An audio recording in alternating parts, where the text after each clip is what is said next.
दोस्तों इस वीडियो को देखकर आप खराब अडेप्टर या चार्जर को रिपेयर करना सीख सकते हैं, वो भी बहुत आसान तरीके से। पूरी प्रक्रिया आपको स्टेप बाय स्टेप बताऊंगा। और यहाँ पर जो अडेप्टर है बिल्कुल डेड कंडीशन में है, इससे कुछ भी आउटपुट नहीं हो रहा है। जब भी ऐसी प्रॉब्लम्स आती है हमें किस सेक्शन को ज़्यादातर देखना है और कैसे इसको रिपेयर करना है, इस बारे में पूरी डिटेल आपको बताने वाला हूँ। तो चलिए सबसे पहले से हम ओपन करते हैं। ये 5 वोल्ट आउटपुट वाला है। 12 वोल्ट और 5 वोल्ट कोई सा भी आपके पास अडेप्टर हो, सभी को एक ही तरीके से रिपेयर किया जाता है। हालांकि कंपोनेंट्स सभी में एक जैसे होते हैं, लेकिन आईसी का डिफरेंस हो सकता है और उसके ट्रांसफार्मर का डिफरेंस होता है। बाकी आउटपुट जो है अलग अलग उसमें भले ही निकल रहा हो, लेकिन जो दोनों को एक ही तरीके से रिपेयर किया जा सकता है। कोई सा भी हो, इस वीडियो को देखकर आप सीख सकते हैं। इसे ओपन करने के लिए साइड में ये आपको बना हुआ है। अगर आपका एडेप्टर खुलने वाला है तो काफ़ी बार ऐसे होता है ना, कंपनी के जो एडेप्टर होते हैं वो खुल नहीं पाते हैं, तो उन्हें तोड़कर ही निकाला जा सकता है, यही या कुछ लिक्विड वगैरह डाल के उनको है ना खोला जा सकता है। जो लोकल वाले होते हैं उनको आसानी से हम खोल सकते हैं। जब भी आप किसी एडेप्टर को ओपन करें, ओपन करते ही आप सबसे पहले उसकी आई टेस्टिंग करें, यानी कि आंखों से उसको देखें कि फिजिकली कोई डैमेज तो नहीं है। हालांकि इसमें कुछ चीज़ें मुझे फिजिकली डैमेज लग रही है, आपको भी शायद दिख रहा होगा। तो यहाँ पर सबसे पहले तो ये कैपेसिटर आप देखिए, इसका ये जो शेप है ना वो चेंज है। कैपेसिटर जब भी खराब होता है उसका ऊपर का हिस्सा आपको फटा हुआ मिलेगा, और साइड में आप देखिए, ये देखिए पूरा ब्लास्ट हुआ है। और इसका ये कवर भी उतरा हुआ है और इसमें लिखा हुआ है 400 वोल्ट, यानी कि 400 वोल्ट का एक कैपेसिटर यहाँ पर लगा हुआ है। हालांकि मेन पे है तो 400 450 वोल्ट के ही कैपेसिटर ज़्यादातर देखने के लिए मिलते हैं। अब यहाँ पर एक दूसरा कैपेसिटर भी लगा है, जो कि यहाँ पर हल्का सा ये भी फूला हुआ लग रहा है। बाकी यहाँ पर देखिए ये ग्लू वगैरह डाला हुआ है, काफ़ी हार्ड है। इसको अभी हटा देंगे हम कुछ देर में। पहले हम इस कैपेसिटर को बाहर निकालेंगे। जो जो कंपोनेंट्स हमें दिख रहे हैं वो सभी हमने बाहर निकालने, जो खराब कंडीशन में हो, जो कि फिजिकली हमें खराब दिख रहे हो। पहले इस कैपेसिटर को मैं बाहर निकाल लेता हूँ। पूरी तरीके से डैमेज हुआ है और नीचे आप देख सकते हैं पीसीबी की कंडीशन, ये भी काफ़ी इसकी खराब है।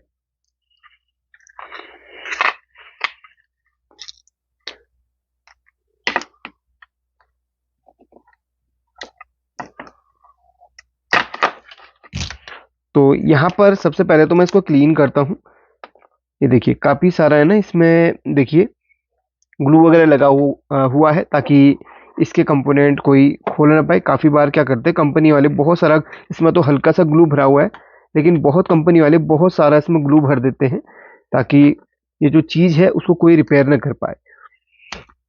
काफ़ी बार ये ग्लू तोड़ते समय बहुत सारे कंपोनेंट्स भी डैमेज हो जाते हैं, तो कंपनी वाले इसी पर्पज से ये ग्लू भर के भेजते हैं। हालांकि ओरिजिनल में बहुत ज़्यादा देखने के लिए मिलता है ये चीज़। तो यहाँ से हमने इस ग्लू को हटा लिया है, और ये क्या कंपोनेंट है इसके नीचे लिखा हुआ रहेगा। ये देखिए ये एक फ्यूज है और ये कैपेसिटर है, या ये वेरिस्टर हो सकता है, इसके ऊपर लिखा हुआ रहेगा। उसी से हम इसको चेक करेंगे। ये देखिए ये कैपेसिटर पहले डैमेज है और इसका जो प्रिंट है वो भी डैमेज ही लग रहा है मुझे। देखिए इसका प्रिंट ही मुझे डैमेज लग रहा है। देखिए अब से साफ करूंगा। अब यहाँ पर देखिए जो चीज़ खराब है पहले वो हम बाहर कर लेते हैं। एक दूसरा कैपेसिटर जो कि हल्का फूला है, इसको भी मैं बाहर कर लेता हूँ। इसकी वैल्यू हालांकि यहाँ पर दिख नहीं रही है, इसकी वैल्यू इसके जस्ट पीछे होगी, तो उसको पहले बाहर निकाल लेता हूँ और उसकी वैल्यू हम देखेंगे। और उसके बाद हम यहाँ पर जो चीज़ें मुझे खराब दिखेंगी वो सभी की सभी चीज़ें मैं यहाँ पर नहीं डालूंगा, यानी कि जो कैपेसिटर मुझे खराब दिख रहा है उसकी जगह पर नया कैपेसिटर डाल दूंगा। और अदर यहाँ पर जो मॉसफेट या ट्रांजिस्टर जो भी है और ट्रांसफॉर्मर है, जो भी चीज़ें होंगी जहाँ पर भी मुझे खराबी लगेगी वो मैं रिप्लेस करूंगा। तो पहले मैं इस कैपेसिटर को बाहर निकाल लेता हूँ। दोस्तों हमने यहाँ पर दोनों कैपेसिटर्स को निकाल लिया है। कैपेसिटर ये है, दोनों 400 वोल्ट 22 माइक्रोफेरेड के लगे हुए हैं। एक कैपेसिटर काफ़ी डैमेज था और एक कैपेसिटर थोड़ा सा फूला था। फूला भी हो तो भी हमने इसको बाहर निकालना है। अब यहाँ पर जब कैपेसिटर हमने निकाला तो इस जगह पे हमने देखा कि यहाँ से यहाँ तक ये प्रिंट इसका जला हुआ है, यानी कि जब ये शॉर्टिंग हुई होगी तो कैपेसिटर के साथ साथ इसका ये प्रिंट भी नीचे जल गया। और ये पीसीबी दोनों साइड से प्रिंटेड है। प्रिंटेड मीन दोनों साइड से इसमें कंपोनेंट्स लगे हुए हैं और दोनों साइड से इसमें सर्किट इस तरीके से बनाया गया है। बहुत सारे पीसीबी आपने देखो जिसमें एक ही साइड से होता है इस तरीके से, और इसमें दोनों साइड से है। अब यहाँ पर जो चीज़ें हमने खराब देखी वो हमने निकाली है। अब यहाँ पर हमें सभी चीज़ें और चीज़ें चेक करनी है। ये यहाँ से शुरुआत होगी। ये फ्यूज है, ये आपका यहाँ पर आर लिखा है तो ये रजिस्टर या रेजिस्टेंस होना चाहिए, या काफ़ी बार एनटीसी भी लगा हुआ आपको मिल सकता है, तो इसके नंबर को ही देख के पता चलेगा। तो अभी चेक करेंगे, देखते रहेंगे। और ये एक कॉइल है। और इस टाइप का जो फ्यूज होता है ना, ये बॉक्स टाइप फ्यूज है। काफी लोग सोच सकते हैं कि यार किस टाइप का फ्यूज है, काफी लोगों ने नहीं भी देखा होगा। अगर आपने ऐसा फ्यूज पहली बार देखा तो कमेंट करके बताना। काफी लोग इसका कैपेसिटर सोच सकते हैं। जैसे एग्जांपल के लिए आपको दिखाऊं तो सर्किट में इस टाइप के आपको बहुत सारे कंपोनेंट्स देखने के लिए मिलते हैं, जो कि ये है। देखिए, ये फ्यूज नहीं है, ये एक कैपेसिटर है और ये फ्यूज है। भले आपको कलर इस तरीके का ही देखने के लिए मिले, लेकिन आपको इसमें अंतर क्या मिलेगा? अंतर इसके नंबर्स का। कैपेसिटर के ऊपर 300 वोल्ट और या फिर 400 वोल्ट जो भी है वोल्टेज उसका लिखा रहेगा, और उसमें माइक्रोफैराड जो भी होगा वो म्यू एफ वगैरह इसमें लिखा रहेगा। 0.8 म्यू एफ का ये कैपेसिटर यहाँ पर लिखा हुआ है। और ये जो है फ्यूज है, फ्यूज के ऊपर आपको एम्पियर लिखा हुआ मिलेगा। देखिए इस तरीके से, जैसे इसमें 12A लिखा है तो ये 12 एम्पियर का और 250 वोल्ट पे इस्तेमाल होने वाला है फ्यूज। ठीक है, तो इस पे आप अंतर नंबर से देख लेना, बाकी सेम मत सोच लेना इस कंपोनेंट को।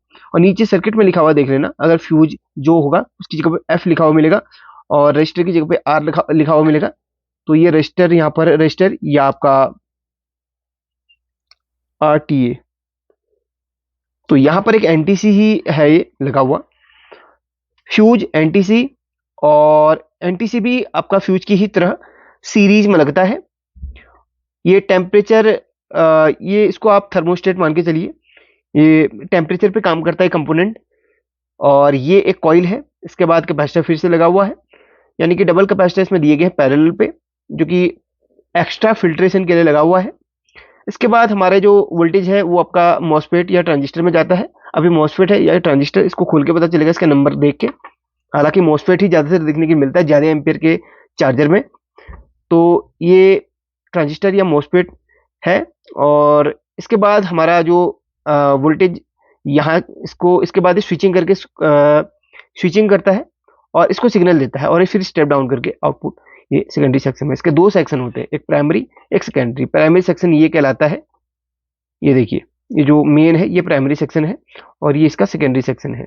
यानी कि प्राइमरी सेक्शन ये जहाँ पे मेन आपका वोल्टेज रहता है, ये इधर पे करंट लगने का खतरा रहता है। और ये सेकेंडरी सेक्शन है जो कि इसका अलग से पार्ट इसे कट के बटा हुआ है, ये है इसका सेकेंडरी सेक्शन, जहां पर ये स्टेप डाउन करके आउटपुट करवाता है।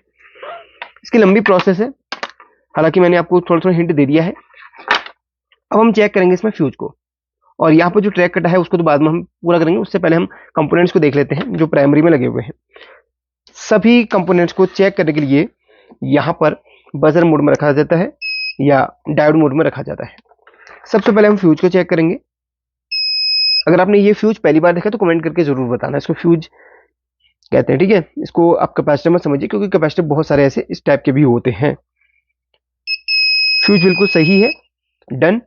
यानी कि फ्यूज अगर सही है तो आगे कहीं शॉर्टिंग नहीं हुई है।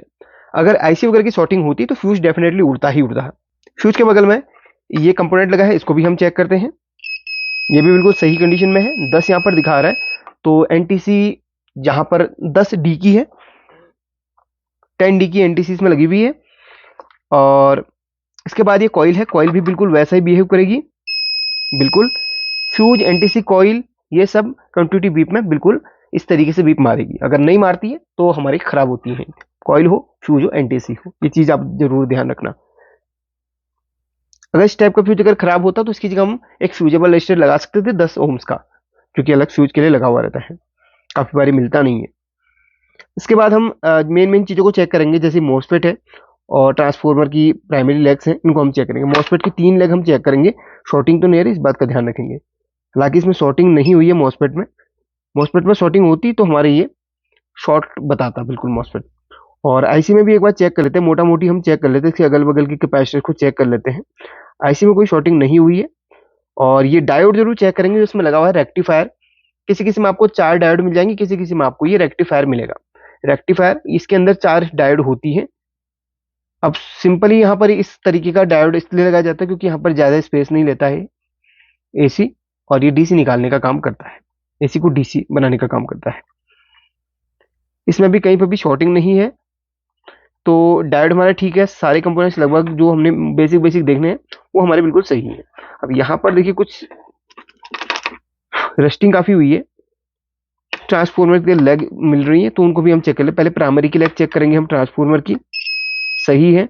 4 लेग प्राइमरी में होती हैं, 2 फीडबैक के लिए इस्तेमाल करी जाती हैं, 2 आपकी मेन होती है। तो ये 4 लेग हमारी ट्रांसफॉर्मर की है, इन दोनों में कंटिन्यूटी और इन दोनों में कंटिन्यूटी आनी चाहिए, तब आपका ट्रांसफॉर्मर सही कहलाता है। सही है, सही है। और ट्रांसफॉर्मर का सेकेंडरी सेक्शन में आपकी इस तरीके से मिल जाएंगे, इनको भी आप चेक कर लेना, इनमें भी कंटिन्यूटी आनी चाहिए। सही है, ट्रांसफॉर्मर भी सही है, लगभग आईसीबी में सही मिल रही है। ऑप्टो कपलर को चेक कर लेते हैं, ये ऑप्टो कपलर इसमें इस टाइप का लगा हुआ है, तो इसको भी हम चेक कर लेते हैं, इसमें भी कोई कंटिन्यूटी या फिर शॉर्टिंग नहीं है। तो लगभग सारे कंपोनेंट्स में ठीक प्रतीत हो रहे हैं। तो एक काम करते हैं, यहां पर ये जो ट्रैक कटा हुआ है इसे हम पूरा करने की कोशिश करते हैं। ये ट्रैक कहां से कहां तक जा रहा है पहले मैं वो कंफर्म कर लेता हूं। तो इस ट्रैक में हल्का सा इस तरीके से मैं टच करके देखता हूं, ये वैसे तो यहीं तक जा रहा है, मुझे तो लग रहा है, ये देखिए यहीं तक इस मेन कैपेसिटर तक ही जा रहा है। तो एक काम करूंगा, पीछे से यहां से उस कैपेसिटर तक एक जंपर दे दूंगा इस लेग से, यानी कि इस लेग से नहीं बल्कि इससे यहां तक एक जंपर मैं दे दूंगा, तब जाके ये पूरा होगा। तो इसकी जगह पे हम कैपेसिटर अगर सेम वैल्यू का ना मिले तो क्या करें, तो इसकी जगह पे हम इस तरीके से अलग अलग कैपेसिटर लगा सकते हैं। एक हमारे पास 47 माइक्रोफेरेड का कैपेसिटर है और 450 वोल्ट है। अगर आपके पास 22 माइक्रोफेरेड का ना हो तो आप 2 की जगह सिर्फ 1 भी लगा सकते हैं, तो भी काम आपका बन जाएगा। तो यहाँ पर कहीं पे भी आप लगा लो, प्लस माइनस देख लेना, यहाँ पर प्लस लिखा है तो कैपेसिटर का प्लस ही होता है, माइनस जो होगा कैपेसिटर का ये वाला लेग माइनस का रहेगा। देखिए इधर माइनस लिखा है, तो प्लस माइनस देख के आप जरूर लगा लेना। चलिए हम इसी तरफ लगा लेते हैं, किसी भी तरफ आप इसमें लगा लें, जरूरी नहीं कि आप इसको 2 लगाएं, 1 भी लगा सकते हैं, थोड़ा सा वैल्यू बढ़ा लेना इसकी।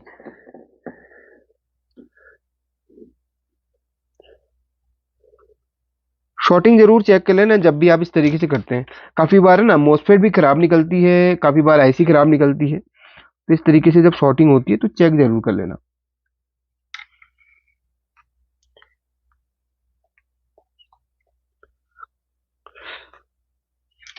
तो कैपेसिटर्स यहाँ पे लग चुके हैं, प्लस की जगह प्लस, माइनस की जगह माइनस हमने देख के लगा लिया है।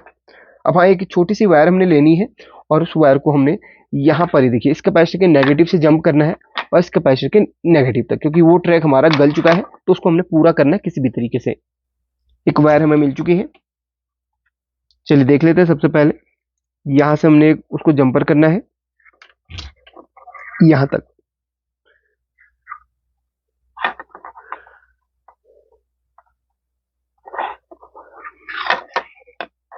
ध्यान से देख लेना, गलत जगह पे आप जंपर मत कर लेना वरना दिक्कत हो सकती है।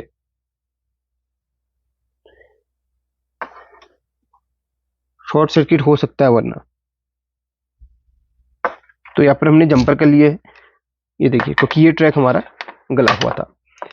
एक बार मैं इसको टेस्ट कर लेता हूँ। चलिए, टेस्ट करने के लिए मुझे यहाँ पर इस तरीके से लगाना पड़ेगा।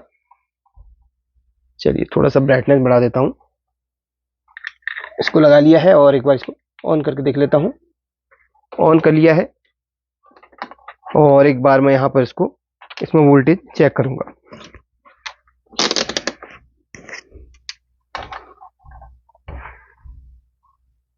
देखिए 5 वोल्ट इसमें आ रही है, लेकिन एक चीज यहाँ पर है ना, मुझे लग रहा है कि यहाँ पर खराब दिख रही है मुझे।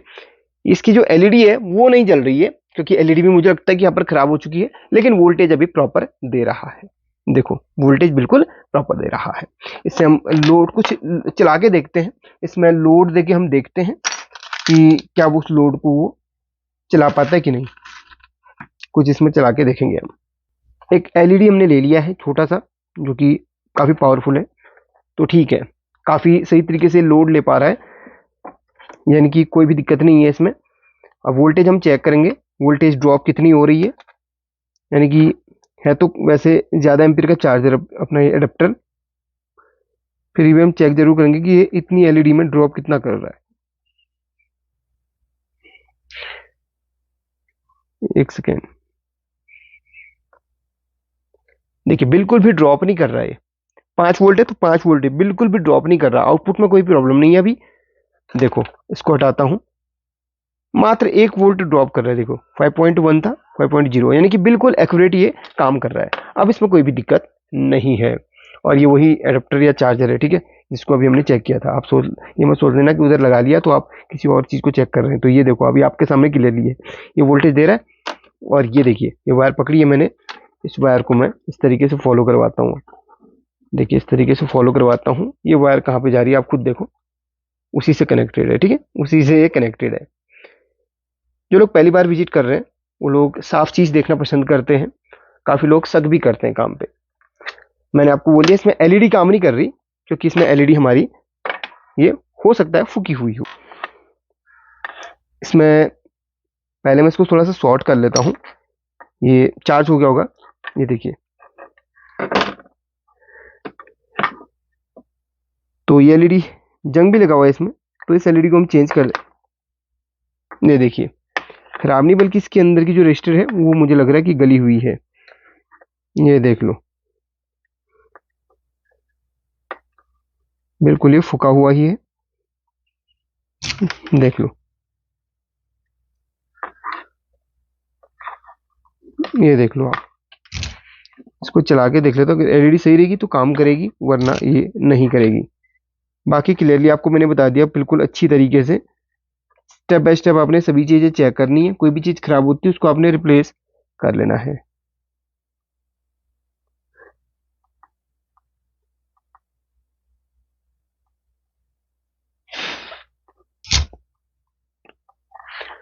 एक बार ट्राई कर लेता हूँ एलईडी जलती कि नहीं। अभी भी एलईडी काम नहीं कर रही, खराबी है इसमें, कोई दिक्कत नहीं है। इसको हम चेंज कर लेंगे एलईडी को। इसमें हम 1 के एक रजिस्टर लगा लेंगे। अभी कैपेसिटी चार्ज हो गया होगा, देखिए शॉर्ट कर देते हैं। चलिए भाई, बहुत आसान तरीके से हमने इसको रिपेयर कर लिया है। जो चीज़ें खराब थी क्लियरली आपको बता दी। अगर आपको वीडियो पसंद आई तो लाइक करके शेयर करना ना भूलिए। और हाँ, एक चीज़ और बता देता हूँ, एक कैपेसिटर यहाँ पर आप लगा रहे हो तो भी काम बनेगा। अगर लगाना चाहते हो तो भी लगा सकते हो, कोई दिक्कत नहीं है। दोनों पैरेलल पे लगे हुए हैं।